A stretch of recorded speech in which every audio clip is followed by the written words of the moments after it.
Global Conservation Corps presents the Rhino Man podcast.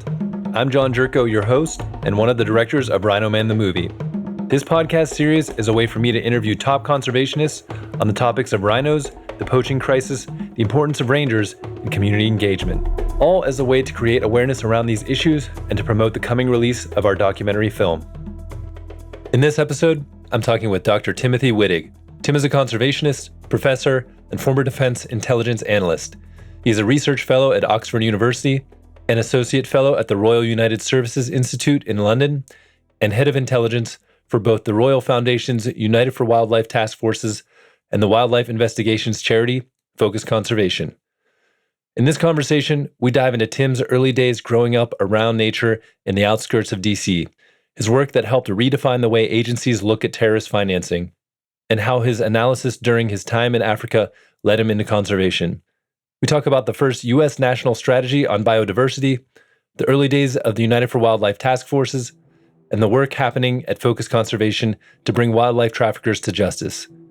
So please enjoy this wide-ranging, in-depth conversation with Tim. All right, Tim, welcome to the Rhino Man podcast. It's an honor to have you on here. Thank you, John. It's great to be here. Thanks for the opportunity to come talk to you. Absolutely. And yeah, I'm really looking forward to diving into so many things with you. You have quite the CV. So I don't know if you're able to, but maybe give us like a 1-minute overview of just kind of what you're doing now. I'm going to have a nice intro that everyone will have listened to by this point. But, you know, what are you working on now? What are some of your major roles? Okay, thanks. So I'll say my kind of a practitioner side and an academic research side. On the practice side, I worked for Focus Conservation, an NGO that does investigations and helping bring wildlife traffickers to justice, especially at a higher level, and started by my friend and colleague, Wim Brown, who retired DEA agent. And so Focus Conservation runs special wildlife crime units around Africa on behalf of governments and in partnerships with mandated authorities. And I serve as the head of intelligence for Focus Conservation. So kind of work on information sharing and synchronization of information. And then my other hat is with United for Wildlife. So United for Wildlife is a program of the Royal Foundation to bring together the private sector, specifically transport companies and banks, so shipping, airlines, port operators, financial institutions, money services businesses, and to take action, meaningful action on wildlife trafficking. So that started back in about 2015, 2016. That's when I joined United for Wildlife and designed and have been running since the central kind of intelligence sharing mechanism and system for UFW, which is now part of Focus Conservation also for the last couple of years. So nicely integrated into the law enforcement component. So those are the two main things. And in addition, I have a fellowship at Oxford in their Biodiversity and Society program, part of the Oxford Martin School, and also RUSI, the Royal United Services Institute, kind of the UK's main defense and security think tank, which is national security background. So those are the main things I'm doing now. Great. Yeah. So what do you do for fun? You have a lot of extra time, it sounds like. Yeah, I do a lot of stuff. Yeah, I live in, enjoy hiking and, outdoors, hanging out with my family. I have 2 great kids, and so a 13-year-old and a 4-year-old. So they definitely keep me busy. Sounds like you keep yourself extremely busy with all of this different work. And I want to dive into all of those areas, Focus Conservation, UFW, and some of your work with national security. But can we start out at the beginning? Like, where did you grow up, and was there any connection to conservation at an early age? Thanks. Yeah, I grew up in Arlington, Virginia. So I'm from Virginia. Was born in Alexandria, but moved a few miles to Arlington when I was very young, and then grew up there my whole life, right outside Washington, D.C. So, I think that was actually a pretty interesting, maybe formative place to grow up because it was right next to D.C. So, the center of politics and a lot of world power also. So saw that. And yeah, D.C. is a small town, actually. And, so if you grow up there, you're very kind of connected. And this was, in the 80s and 90s too, where there wasn't as much, I would say, the money hadn't necessarily arrived in DC yet. So it was a very kind of interesting place where huge kind of mixing bowl of different people, people. Were your parents involved in politics or in DC in any way? Dad worked for the government. I mean, as he was a civil service. Mm-hmm. And worked at the Pentagon and worked at the White House, but at the budget. He worked in public procurement, so budget. And then, my mom was an artist, painted ceramics. And then, as far as like the outdoor stuff goes, I was a big outdoor person when I was growing up. Actually, I would go out to the Blue Ridge Mountains, which is about an hour and a half, 2 hours away from DC. Well, as soon as I could drive, and actually even before I could drive, I was part of, I was a Boy Scout, and also go out with my friends almost every weekend, or maybe, at least once a month. I was a big caver, then spelunker. I was a lot thinner then. Now looking back, some crazy stuff. Yeah, I was going to say, do you have any stories of almost getting stuck in a cave or getting lost in there? Yeah. Well, Virginia and West Virginia has some of the best cave systems, I think, anywhere. There's some great caves. One cave I remember you had to like hold your breath. You had to kind of swim to get into the cave. You had to dive into like a pond, like a little body of water. And you had to like hold your breath and just hope you were swimming straight for like 20 meters. And then you'd pop up into the cave. So, but no equipment or anything. Just like do it. Yeah. It sounds terrifying. It's like, sounds really dumb, but it was cool at the time. And, I think it's also interesting. I lived in Colorado, one comment. I lived in Colorado also much later. I think it was really interesting kind of being from the East Coast and the West Coast, or the Rockies, very different. Like in the East Coast, people almost like live in the Blue Ridge. People live very close to nature, actually, collect berries and hunt and fish. And a lot of those people necessarily wouldn't call themselves an environmentalist, politically, but they're very tuned, to nature. And so, so I think that somehow seeped in to me. Yeah. I mean, in those early days, did you ever imagine that your career would take you in the direction of kind of working in the conservation space? When I was in high school, I wanted to be a park ranger, forest firefighter, like smoke jumper, that type of stuff. Like when I was like 15, 16. But then when I went to college and stuff, I took a totally different path and never thought that I would be able to work in this space, and never even considered it. I even took like an environmental class in college, or biology. My wife makes fun of me about my lack of knowledge about biology. And she's a public health expert. So did not take the traditional route to this. Yeah, for sure. It's interesting because park ranger and things like that, that's all pretty much outside, outdoors. And then you kind of went into the study cave for quite a long time. You've done a ton of education. So it's, kind of opposite from being outside to the work you're doing, which is, now so connected to the nature and the outdoors. Mm. But where did your career take you? Where, what grabbed your attention or curiosity at that time when you were going to school? Well, actually, one thing that catalyzed it, I studied history in college, and then international security studies, master's at St. Andrews in Scotland. And then I worked for a defense contractor for a few years, and then went back for my PhD, did my PhD on terrorist financing. That was my topic. But actually, when I was doing my master's, my roommate, my flatmate, was good friends. I'm still good friends with him. He was doing his PhD in biology. So he ended up he did his PhD on interspecies communication between, communications between different types of species. I think if I remember correctly, African hornbills and primates, about how they would kind of warn each other and communicate on food and things. And so he ended up working for Wildlife Conservation Society, big NGO, and essentially kind of helping run a national park in Central Africa. And so his stories were about, chasing poachers and tracking arms shipments through the parks. And, I thought, wow, this is like exactly my field, what I'm interested in as an international security type person. I had no idea that conservation faced these types of issues, or this was something you could do professionally, from the conservation space. Then from that, actually, that kind of light bulb, then in my research and also practice, ended up actually interacting a lot with conservation people, because they were always good kind of fonts of information and insights about what was happening in countries. I always felt you could get kind of a good 80% understanding of what the dynamics are in a place from talking to the conservation and environmental people. Mm. Why do you think that is? Just because they have to deal so closely with people on the ground and working with those governments that they kind of became a resource of information? Yeah, governments and society, and they're living very close to society. They're living in places usually outside cities. In rural areas, they're interacting with local communities and local people. To a much deeper level. Than a fly in, fly out type person. And those are the expatriate ones. And then the local people who are working on these issues. They're tend to be very passionate promoters and defenders of their societies, like real patriots, like we would say in the US, like people that really care about their country and their home and, where they're from and wanting to make it better. So people like, I would say, Anton, you're on this, but that's something I think you find all over Africa, where I've spent a lot of my career, but also, you find it all over the world. I've also worked in Latin America, in Asia, and also in the US. The people, the kind of environmental defenders and the people that are working on environmental issues and wildlife, and they're very genuine kind of promoters of their home. So yeah, great people to know and great people to work with.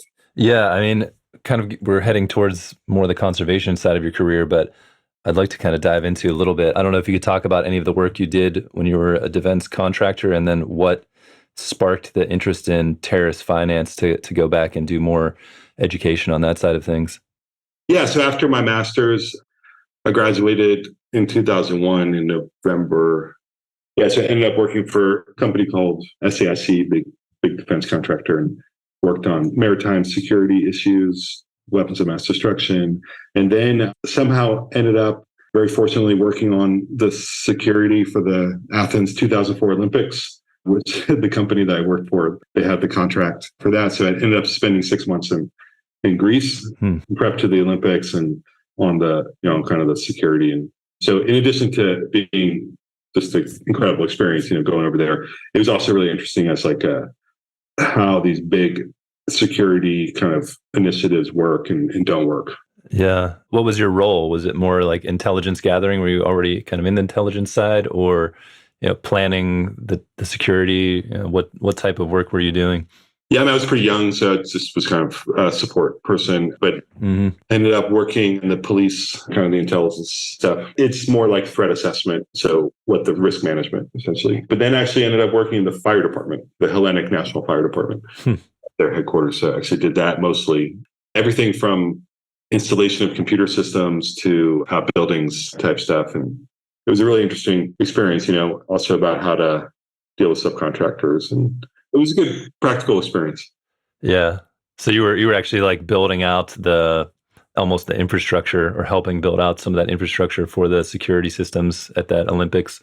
Yeah. And look, I mean, essentially it was the Greek government, it was the first Olympics after 9/11. I think they felt, I mean, now I can say this with my, international relations academic hat on. I think the Greek government felt a need to spend a lot of money on security, or at least the perception of security, with fancy new video walls and fancy new equipment and buildings and systems. But actually, one thing I noticed was that they still did things how they've always done, So there was definitely like a security theater element to it. And that's nothing about Greece. I mean, I think that's one thing that we all experience, we go to an airport. I think people do that, so I don't think it's too controversial nowadays to talk about the kind of theatrical elements of security. Yeah. I mean, going back to 9/11, you graduated right after. How did that affect your mentality? Did any of that situation push you in a certain direction, or what was your reaction to that? I don't know if you can take us back to what it was like for you at that time. Yeah, it did. I mean, a friend of mine from college died in the Twin Towers. Yeah, it was very moving, I mean, I definitely felt like I wanted to do something about that, So I think that definitely pushed me in that, in that direction. I wanted to do something. So yeah, I think trying to find a way to contribute to that. Yeah. And at grad school, what, terrorist financing, what's that mean? And what did you learn, and what did you do your research on? And I mean, this is when you wrote the book as well, right? Yeah, after I graduated. And yeah, so my thesis is called Understanding Terrorist Financing. That's the book. And I had this kind of very specific idea. I think originally I wanted to apply network analysis theory to terrorist financing. But actually, as I researched it, the first thing I found out is that terrorist financing is not very well understood at all. There's all these laws and there's a whole kind of multi-billion-dollar legal regime and industry around terrorist financing, but actually the version of the terrorist financing so this multi-billion-dollar solution is defining a problem in a way that is just doesn't map to the reality. Yeah, it doesn't match the reality. It was accurate, but it was a very tiny subsection. It was basically based around kind of the idea of financial masterminds and Swiss bank accounts, and so a kind of Hollywood version of how terrorist financing worked. But then actually, as I did more research, it was obviously that's not actually how the vast majority of terrorist groups actually do business. So it was very kind of a politicized, subjective definition of the problems. I ended up kind of taking almost like an anthropological, ethnographic perspective on terrorist financing, starting from the premise that look, terrorist groups are terrorists are people. After 9/11, I think was kind of a radical thought. Yeah. But starting from that premise, the terrorist groups are like social political actors that exist within a society, exist within a cultural context and socio-cultural context, and an economic context, business practices. And so from that view, kind of developed this way to research terrorist financing too, because it's not something you can call up your local Al-Qaeda member and ask them about how they do their financing.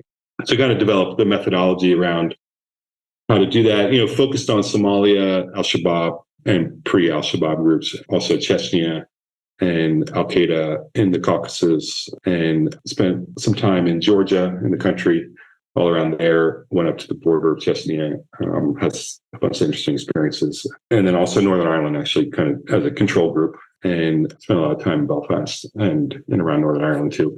And yeah, essentially looking at looking at terrorist groups as social, political, cultural actors, and then they exist within that context. And then you can research how business is done, and then how the group is structured.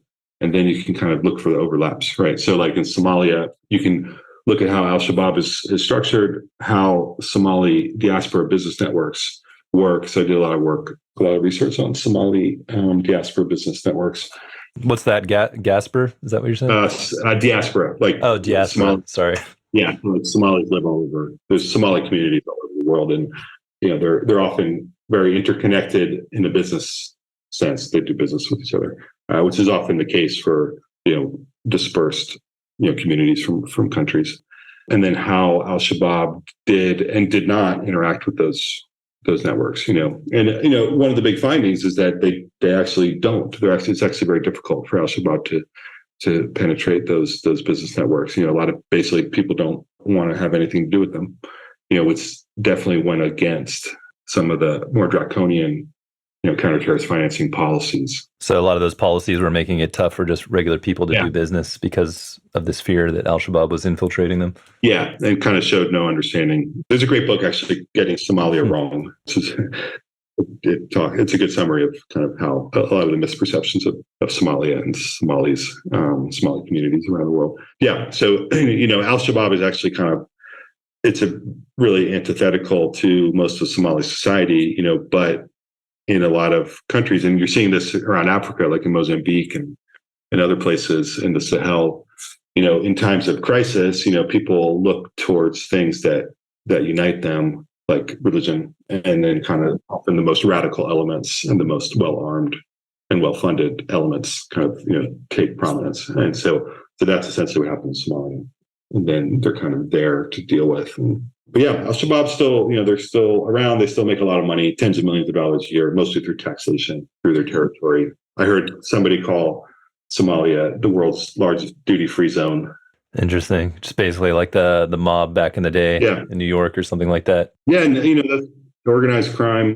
Yeah, there's a lot of commonalities across different organized crime groups, and and a lot of terrorist groups are essentially organized crime groups, just with an armed element, a political element, or supposedly political. Yeah. Can you go into any of the methodologies you were using to do this research and get this information? I mean, were you doing interviews and trying to find people that would open up about, how this was working? I mean, it seems like a difficult process to penetrate, some of these organizations and also do it in a way that's safe for yourself. Yeah, safe and ethical for the people Yeah. that you're interviewing. So a lot of interview-based research, a lot of documentary-based research, like primary sources. And I mean, essentially, I would say it's an analytic process. That's the important part, right? So instead of your research question being like, how was this group financed? You would look at, all right, how maybe the question more is like, how is this group structured? How is it set up? What do they spend money on? What are their resource requirements? What are their resource needs? And then another question is, how do they interact with the cultural and societal context, right? And then so that societal context is actually very easy to research, so you can it's easy to research, like, how is business done in this place, and actually it's relatively easy to research, like, how terrorist groups operate, because there's a lot of research on it. How big are they? Where do they operate? What are their areas of operation? What kind of tactics do they use? All that stuff's pretty out in the open. And then you can basically do an analytic process where you can kind of make logical deductions about how they would interact, and then make educated, analytic judgments. And it's about making kind of educated best guesses, and kind of being honest with yourself about how confident you are in that assessment. Yeah. Can you talk about any of the things that surprised you once you kind of dove into this world and started doing the research and even this work later on? I mean, is there anything that jumped out at you that was unexpected at all? On the terrorist financing? Yeah. I think one of the really interesting things is I guess you would call them strange bedfellows or mind-blowing hypocrisy of the terrorist groups, and how corrupt they are actually, and how impure they are. So they definitely come across as these, ideologically pure people, but in most cases, the reality is that they're doing business. So, okay, for example, the Chechen groups, they would buy weapons from the Russian army in one district, and then for fighting the Russian army in the other. But also in Northern Ireland, you had Republicans and loyalist groups interacting with each other. You had one thing I remember, there was a lot of tension actually between the Irish Republicans in the north and the Republic in the south. They actually didn't like. So that was surprised. Like, aren't you fighting to unify here? In Somalia, there was just the groundswell of opposition to al-Shabaab. I mean, how alien actually al-Shabaab was to Somali culture and to kind of normal ways of doing Somali, like the normal ways that Somali society works. So I think those are really important things, because from a counterterrorism perspective, those are huge vulnerabilities for these groups. So, and actually, I think that's why a lot of the counterterrorism policies that we had after 9/11 were not effective, is because we actually strengthened them by kind of perceiving them as these like super groups, super villains. When actually they were corrupt and fragile groups that were generally hated by the communities that they were supposedly fighting for.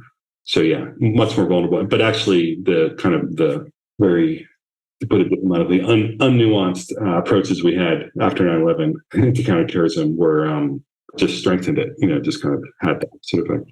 Yeah. I mean, it sounds like there were just a lot of opportunistic people within these organizations, because I mean, most of them are doing pretty brutal things. So you have to have a certain mindset to be able to be willing to do that. And then not everyone's super connected or pure when it comes to the ideology. It's almost just a way to grab power, is to just identify with that. I don't know if that lines up. Yeah, ideological entrepreneurs. First time I saw it was in context of like the former Yugoslavia and the nationalists who ended up destroying Serbia, Bosnia in the conflict there.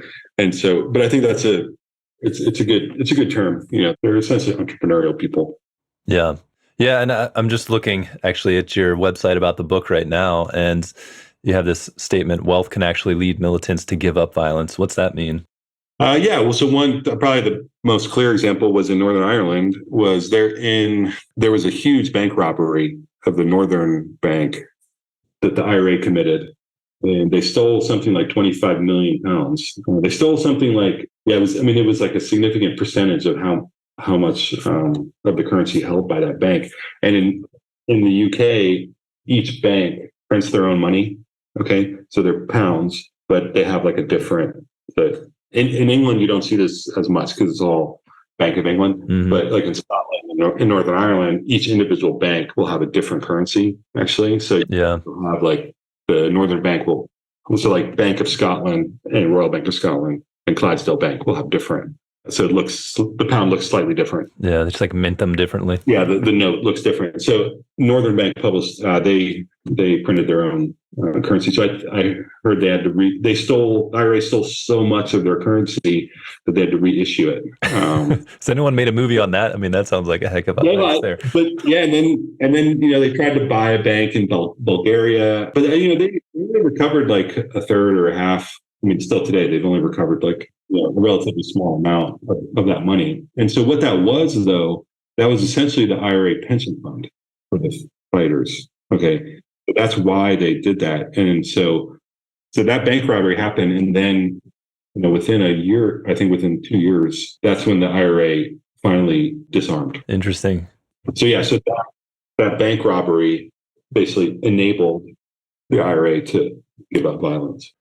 I mean, does that knowledge allow people that are trying to stop terrorism have any type of tools to their advantage? I mean, you don't want to give terrorist organization a chance to rob 25 million pounds, but I don't know what that says. I mean, I guess it just says that these, kind of going back to the entrepreneur side, most of these men and women are trying to make money.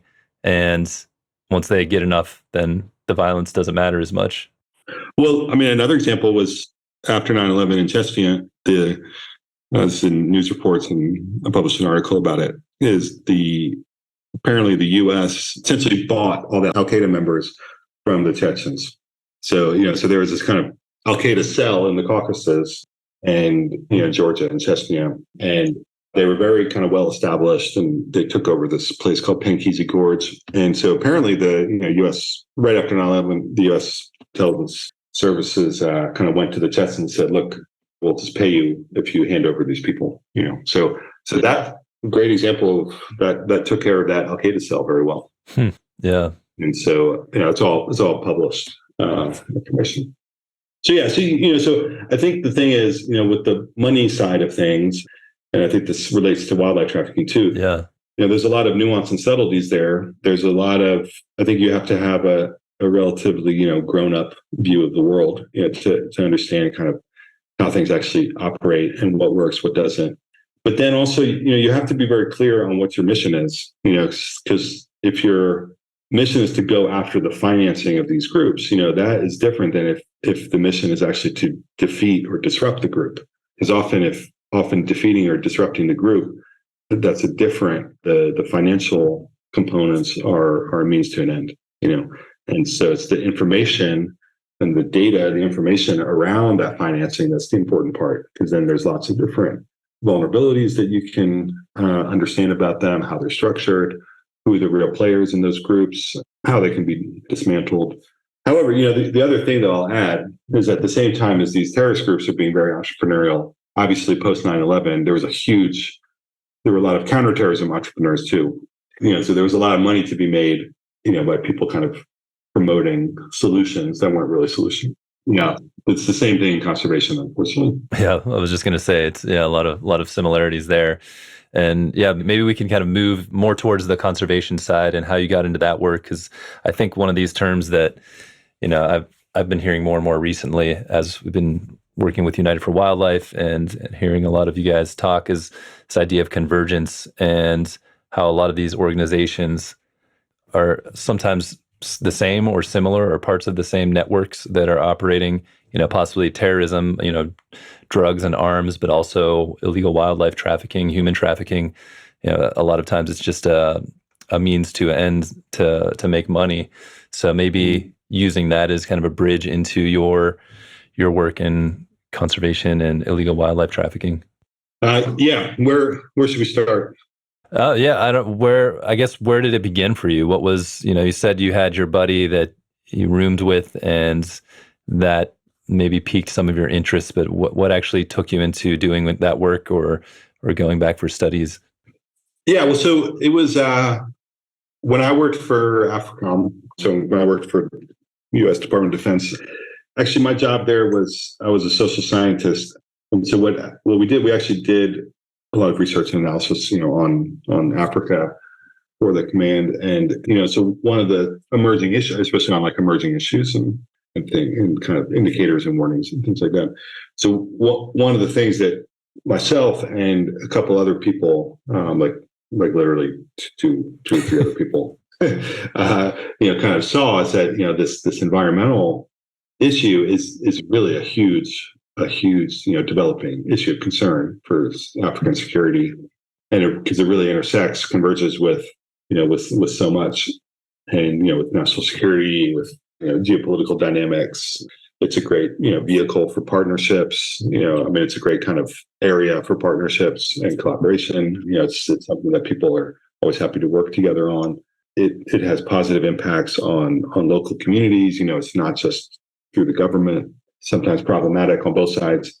And so we kind of wanted to explore that a lot more. So we did some research and some work in northern Mozambique, actually, where there's a huge insurgency now. So actually, a lot of the places that you see where these ISIS-linked groups are active in Mozambique, I was there in 2013, and actually, you could see kind of a nascent.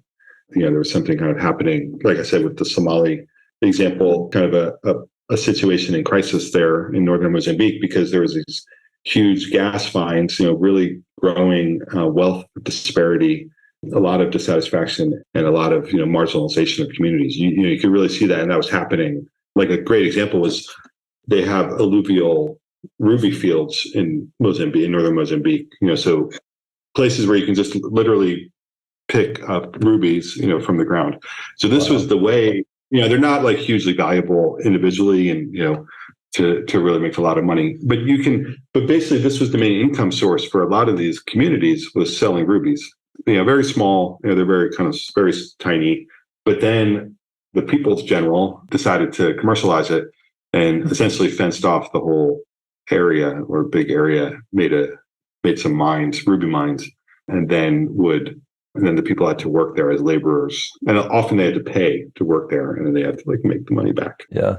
So essentially, there was something where people were literally living off, the bounty of nature in a very kind of, for as they had done for a long time, and then it was commercialized and industrialized, developed, as we might say, and their lives got measurably worse. And then you bring in these entrepreneurs, who in this case were from, eventually ended up being from Islamic State, but they preceded Islamic State. They just used whatever brand is used all the time. But yeah, so, and then within that, like in Mozambique, you had also huge amounts of elephant poaching, ivory trade, illegal fishing, illegal logging, so all sorts of other wildlife crimes happening. And, often, the same dynamic. You had, very kind of local people who were trying to make a living involved in this trade. But then, you had some very predatory organized crime people who were promoting it, so, and then you had international supply chains connecting into it, especially in that case, going to Asia. But, the cases, it's been in other places. Yeah, it's interesting because it does have a lot of similarities, even with just the rhino poaching. I mean, kind of taking advantage of the local communities and the lack of opportunities, and kind of being separated over time from the wildlife, and how that's it's been a generational thing. But yeah, it's interesting. Even just rubies, which you don't think of as I guess you don't always really think of them as part of nature, but it's just something that comes out of the earth. Yeah, exactly. People were starting to look at climate a little bit on, as a security issue. That was definitely more than a little bit at that point. People were, we're seeing. There's definitely a group of people, even a narrative, within the intelligence community and the foreign policy community in the U.S. and around the world. That climate change was a national security issue and an international and a global security issue. Which it definitely is. But at that time, I don't think many people were looking at biodiversity as a security issue. And we were, I do think we were probably one of the first people to really look at that. Look at wildlife and biodiversity, nature as a security issue. Mm-hmm.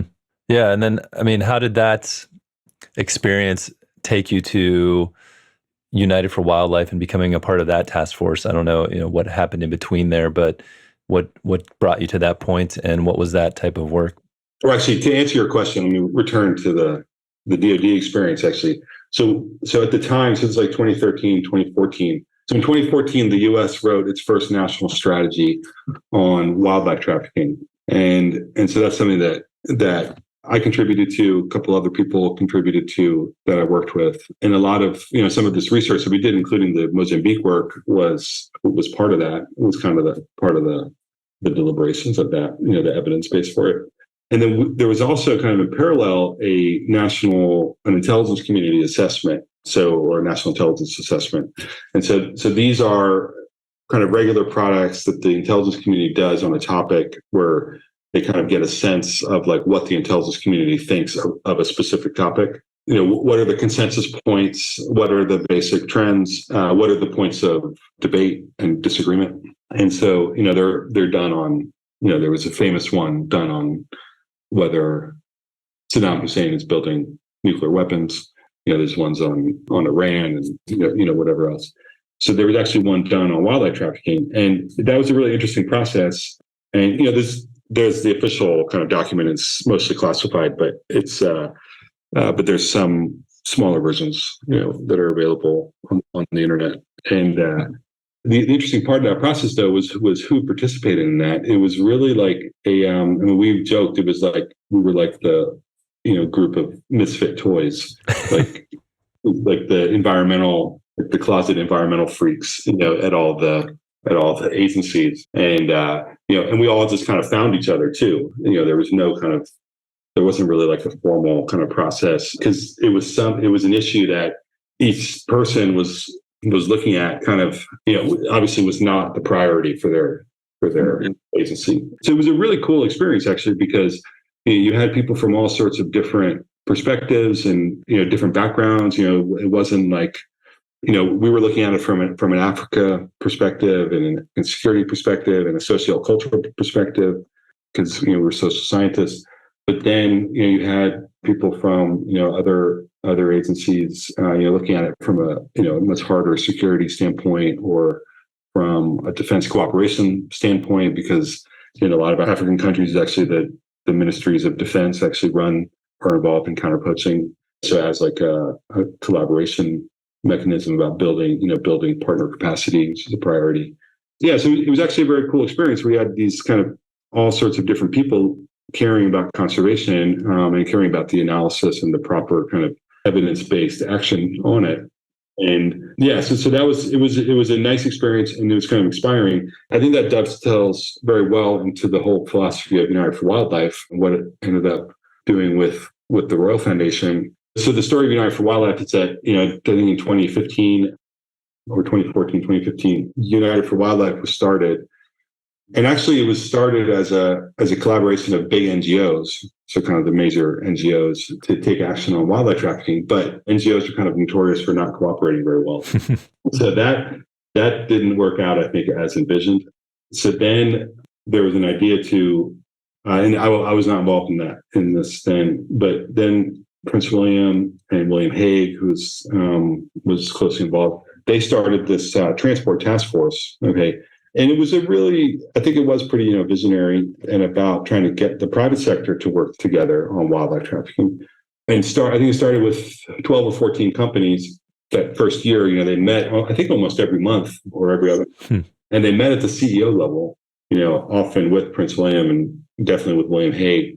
And William Hague, former UK Foreign Secretary, head of the Conservative Party, and best person I've ever seen run a meeting by far. He definitely wants outcomes from the meeting. Yeah, and he also emceed the global summit that they just happened in London a couple months back, which, yeah, he did a great job at that as well. Yeah. So, I mean, a real kind of world-class parliamentarian. I mean, this process, they really wanted to make it meaningful. I think the kind of assumption on everyone's part, I think reasonably, was that this was going to be kind of a PR exercise.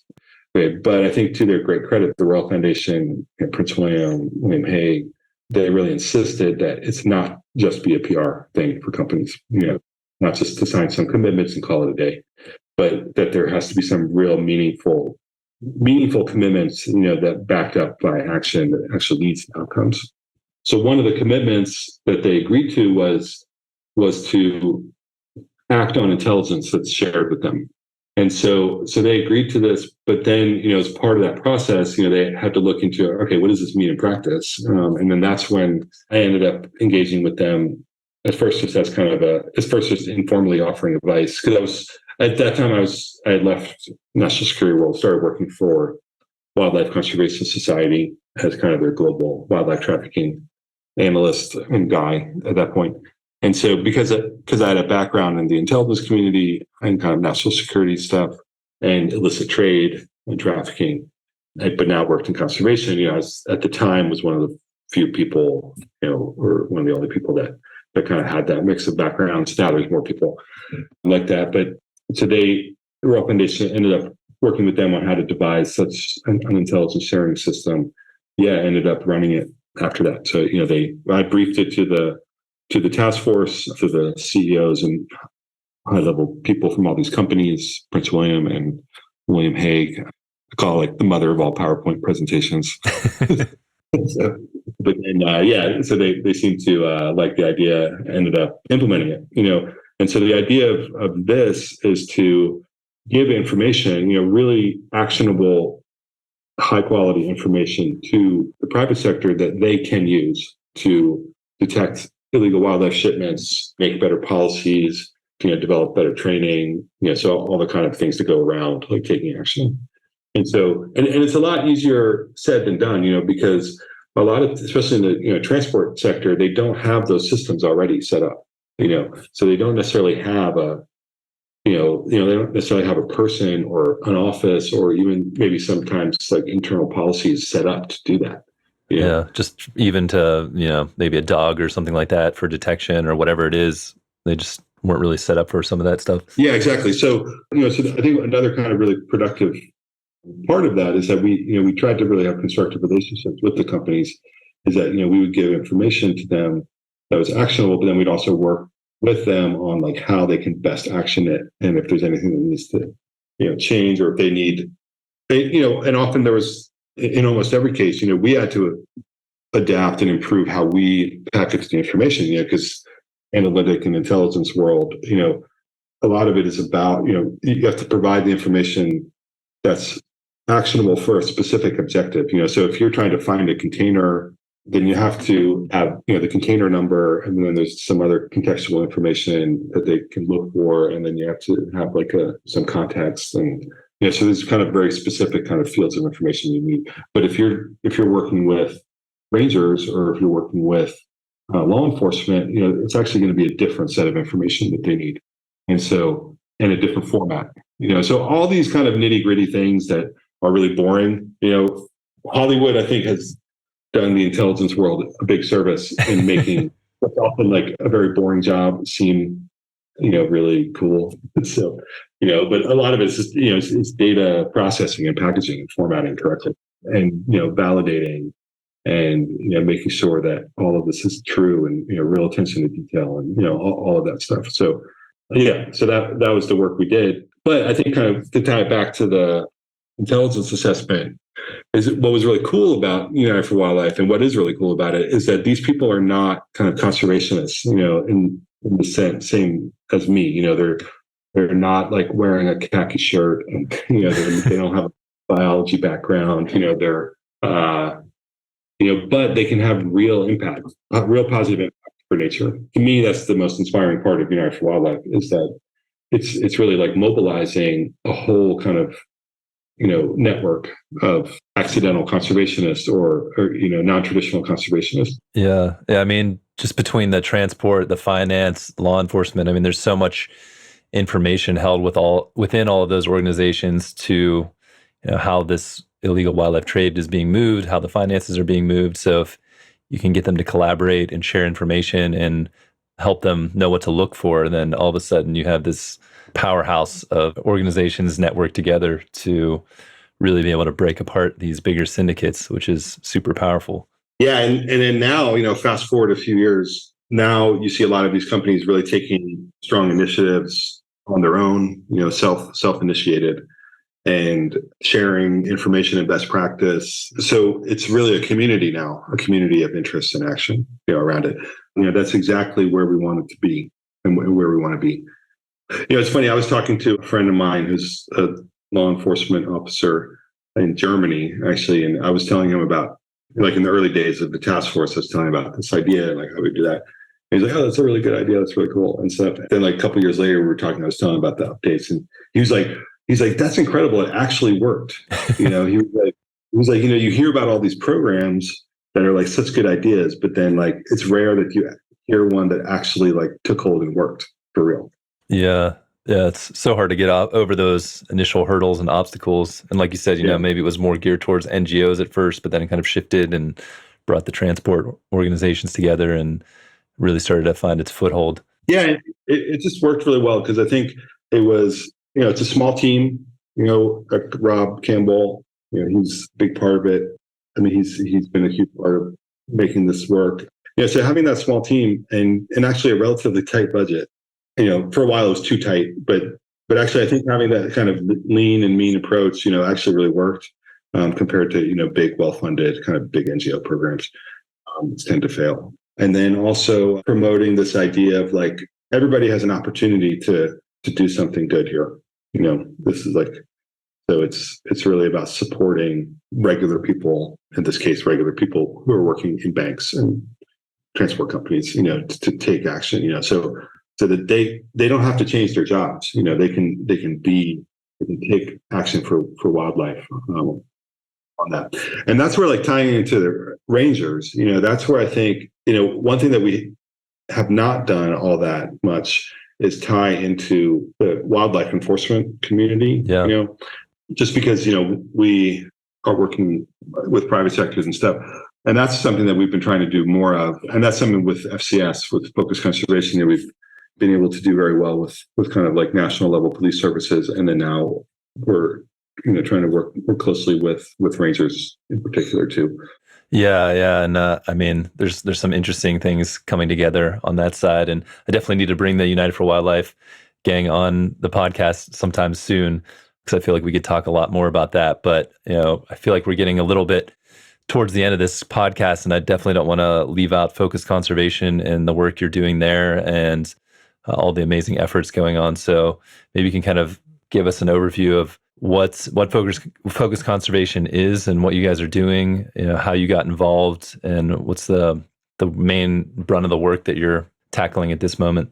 Yeah, so focused conservation, or FCS, we called it. So it started, I think, 2018 by, like I said before, Wim Brown, retired DEA agent. He was country attaché in Nairobi, but also worked in special operations division on some very big cases and things before that. And he started it in 2018, to work essentially to apply these kind of what I would call them, like high-end law enforcement proactive techniques that were kind of perfected by DEA to the wildlife space, right? And so, that's something that you see a lot of in the wildlife space. There's a lot of emphasis on law enforcement, but I worked for NGOs, like, regular conservation NGOs, and kind of, especially at the beginning, there was a mentality of like, oh, we'll do law enforcement ourselves, as NGOs. So first of all, I would say that's usually illegal to do that. Number one, some NGOs have gotten in trouble, recently, rightly so, for doing illegal things or funding illegal things or even human rights abuses. So there was a big pressure from donors to kind of be more aggressive on poaching and stuff, and that actually ended up to some bad situations. But then, so I think what FCS does is that it really takes that professional and completely lawful way of doing things. Working only with governments, the mission of FCS is to support governments to confront wildlife trafficking better, and it's a great organization to be a part of. They mentor and provide technical advice to and help establish and serve as technical advisors for wildlife crime units in Uganda, Nigeria, as well as Liberia and Kenya, and also in some work in South Africa with the government there, providing investigative support or mentoring and training. But I think what's really different about them is that, they only work for governments, and they're really about building that long-term capacity, or I would say sustainable capacity to fight wildlife crime, and still have short-term actions. So FCS has helped arrest, hundreds and hundreds and hundreds of wildlife criminals or people for wildlife crime.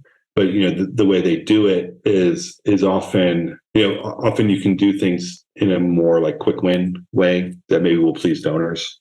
But FCS is more focused on the sustainable institution building about doing that. It's a law enforcement support organization, and so my role, I've known Lynn for a long time. I was on the board when it started FCS. I kind of helped where I could with when Wim was establishing it, and then for the last 2 years, I've been running the intelligence and information part of that. So because it's part of that law enforcement work, obviously there's a lot of information and analysis needs, and the same thing. So where we work with governments to build their analytic capacity, to understand information, collect data, manage it. Again, a lot of that stuff is not like super sexy, but it's very important. Also, now trying to get some more higher tech things like, there's some nice AI, machine learning, artificial intelligence type tools. There's been a lot of advancements in the last few years that really help, like text processing and stuff. So if you're like a data geek, it's some really awesome stuff. But maybe for a different podcast. Yeah. I mean, so you guys are actually supporting local law enforcement and governments with some of this information and intelligence gathering techniques and technologies. Is that part of it? Yeah, so not really intelligence gathering techniques. It's more like data. I would say it's more like information management and analysis, right? Like how to do that. And, and these are kind of universal skills, actually. I was a professor too, and, I teach my students this too. It's just good. It's good research and good analysis skills. So the way I say it, it's about the deliberate use of information for an outcome. And so, people wrap it up in the term intelligence, but it's really very similar. It's the same as the research process, and it's the same data science process. It's just kind of use different tools and methodologies and stuff. So I actually don't think the term intelligence really probably captures it correctly. It's more about just the deliberate use of information, and that's something working with rangers now on too, is doing a version of this at the ranger level. Also, because really it's something that anybody can use. And a big part of it too is your network, right? Is identifying who's in your network, how to leverage them. And then that's where United for Wildlife comes in, because the private sector is a resource for law enforcement that law enforcement often has no idea even exists, let alone how to access it efficiently. And vice versa, where the private sector, they want to have impact. They don't want to just file a report on something. They want this to actually lead to a seizure or to an arrest or some kind of outcome. So that's actually been a huge role, both with focused conservation and with for Wildlife, is being that kind of matchmaker and helping people kind of action and operationalize their networks. Yeah, that makes a lot of sense because, say as a bank, you might have information like, hey, we flagged something's going on here, but who do we even tell this to? Who's building a case on this? It's like, how do you connect those dots? So there needs to be someone that's more of the conduit to connecting those networks. Yeah, look, in a nutshell, everyone says this is a team effort, but that's a lot easier said than done. So so to actually work as a team, you have to have a shared mission. You have to have a shared kind of consciousness of the mission. You have to have shared information. You have to have actionable information, and you have to be able to action it. You have to, the action arm has to actually, correctly. Yeah. So all of those things need professionalization in the wildlife space. We're way behind in the wildlife space compared to other realms. Yeah, absolutely. Yeah, I mean, you're doing so much great work across so many organizations. What keeps you going? What keeps you doing this work? And I'm sure a lot of it can be hard and daunting, and it takes sometimes years to break certain cases, or something that you might have done 10 years ago finally comes to fruition, years later. What gets you up in the morning to keep doing this work? I mean, look, this is the future. I mean, this is, the environment, is the issue of the future and of the present. It's the most important thing that's happening. It's the thing that's going to, determine what type of world we live in. I have kids. It's going to determine what type of world they live in. It's a lot more than just saving a single species, or really like survival of nature is. I mean, it's about everything, on the planet, obviously. So I really do think it's the most important issue, there is happening. So, and from a personal perspective, it's an area that you can have a lot of impact on, a lot of positive impact, relatively easily. So that's what I always say to people. I mean, it's like, it's not a challenge to work on this, because you see the positive impacts of what you do, and yeah, and I think it's kind of a movement. It's really heartening to see kind of more people interested in it now, because I think it means that eventually we'll win. Yeah, yeah, and so many people are coming together through the efforts of United for Wildlife and other organizations to do this good work, and that determines the future, like you say. Is there anything else you want to leave us with? Any advice for people maybe that are thinking about getting into conservation in some way? Something to kind of encourage people to keep moving and find their path. Mm. Yeah, I would say think local. I think that's probably the best thing to do. Think local instead of, or not instead of, but maybe people think I have to donate to this NGO 8,000 miles away in Africa, to do something good. But I bet there's something that you can do very locally for this. And locally means either in your community or in your job. So in your job, there's probably a way that you can have a positive impact on nature and wildlife and conservation. And so, if you work in a bank, you can, or a transport company, you can do the type of stuff we do with United for Wildlife. But almost any job you can find that, and also within your local community.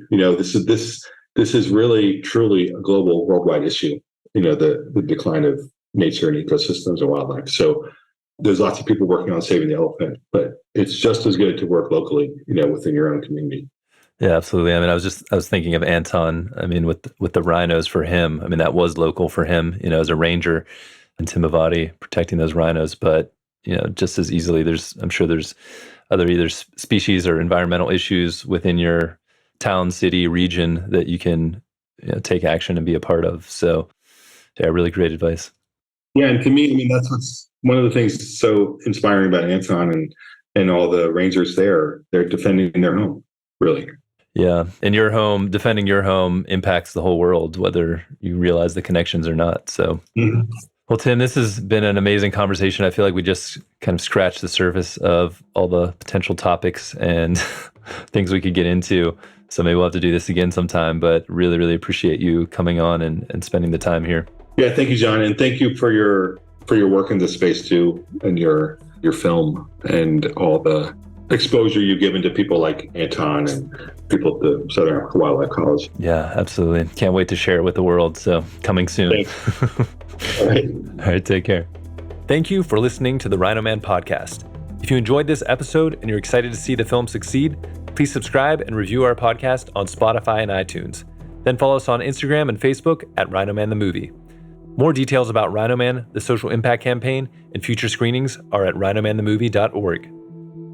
To learn more about the Global Conservation Corps and their work, visit globalconservationcorps.org. Sign up for the newsletter and follow GCC on all of the social platforms.